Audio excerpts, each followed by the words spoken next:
बात उन दिनों की है जब मैं कॉलेज का स्टूडेंट था। अपने कॉलेज की ओर से हम सभी कैंप के लिए एक जंगल में गए थे। हल्की ठंड थी, अतः रात में हम सब ने पूरी रात कैंप फायर के साथ डांस करने, गाने आदि का प्रोग्राम तय किया। मुझे और सभी साथियों को कैंप फायर के लिए लकड़ियां इकट्ठी करने का भार सौंपा गया। मैं निकला तो सबके साथ ही, लेकिन जंगल के प्राकृतिक सौंदर्य में भटकता हुआ अकेले बहुत दूर कहीं निकल गया। अचानक आसमान बादलों से भर गया और गरज के साथ बारिश होने लगी। बादलों के लगातार गरजने से मैं पेड़ के नीचे खड़ा रहना मुनासिब न समझ आसपास किसी घर की तलाश में एक दिशा में भागने लगा। मुझे कुछ ही दूरी पर एक लाल ईंटों से बनी शानदार बिल्डिंग नजर आई। बिल्डिंग रोशनी से पूरी नहाई हुई थी और उसमें ढेर सारे लोग हैं, ऐसा दूर से ही लग रहा था। मैं तेजी से भागते हुए उस बिल्डिंग में जा घुसा और सामने से आती हुई एक खूबसूरत नर्स से टकराते टकराते बचा। नर्स ने मुझे घूर कर देखते हुए कहा, बहुत अधिक भीग गई हो, सर्दी लग जाएगी। उधर बाईं ओर एक स्टोर रूम है, वहां जाकर जो भी मिले उसे कहना सिस्टर जूलिया ने दूसरे सूखे और साफ कपड़े मुझे देने को कहा है, वह तुम्हें कपड़े दे देगा।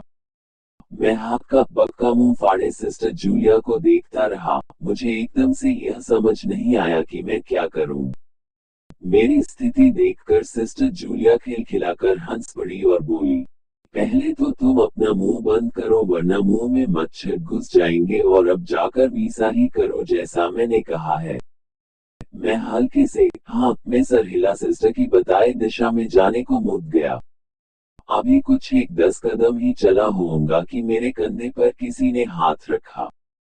मैं चौंक कर पीछे मुड़ा और अपने सामने आर्मी की वर्दी में एक युवक को खड़ा मुस्कुराता पाया।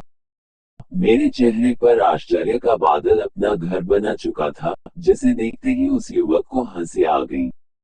उसने धीमे किंतु दृढ़ स्वर में कहा, मैं कैप्टन विनोद हूँ और यह हमारे देश की आर्मी का हॉस्पिटल है। कैप्टन विनोद की बातों ने मुझे आश्वस्त किया। मैं अब धीरे धीरे सामान्य हो गया और मैंने कैप्टन विनोद को सिस्टर जूलिया की कही बातें बताई। सुनकर कैप्टन विनोद के चेहरे पर रहस्यमयी मुस्कान फैल गई और वे बोले, तो सिस्टर जूलिया से भी मिल चुके? जी, क्या मतलब है आपका? कुछ नहीं, चलो मैं तुम्हें सूखे कपड़े देता हूँ, चेंज कर लो, नहीं तो सच में सर्दी लग जाएगी। और मैं कैप्टन विनोद के पीछे पीछे एक बड़े से कमरे में पहुंच गया। कमरे के चारों ओर हरे रंग के पर्दे लगे हुए थे। एक और एक बड़ा सा बेड पड़ा हुआ था और उसके सामने एक सोफा था। बीच में एक टेबल था जिस पर 2 गिलास, एक बड़ी बोतल ब्रांडी की और एक या 2 पत्रिकाएं पड़ी हुई थी।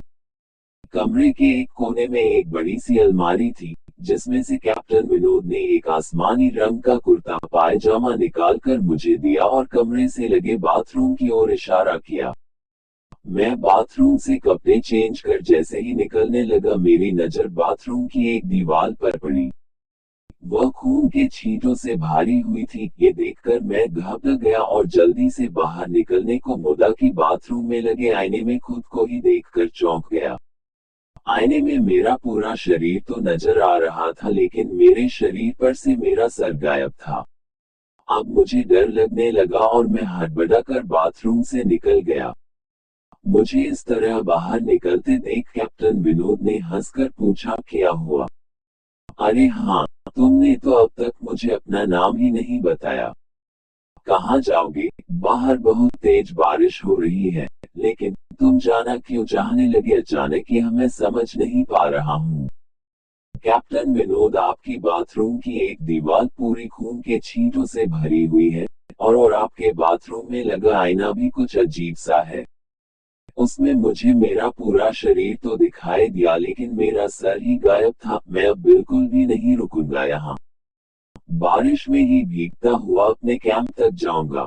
कहते हुए मैं कमरे से बाहर जाने वाले दरवाजे की ओर बढ़ा।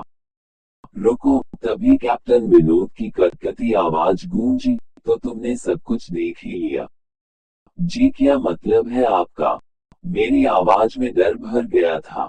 मतलब चाहे जो हो तुम तब तक यहाँ से नहीं जा सकते जब तक मैं तुम्हें कुछ बता न दूं।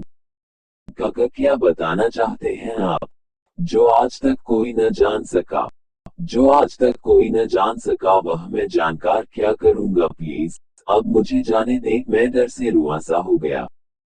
नहीं, बिल्कुल भी नहीं, और तुम्हें मुझसे डरने की भी कोई जरूरत नहीं। सैनिक सबकी रक्षा के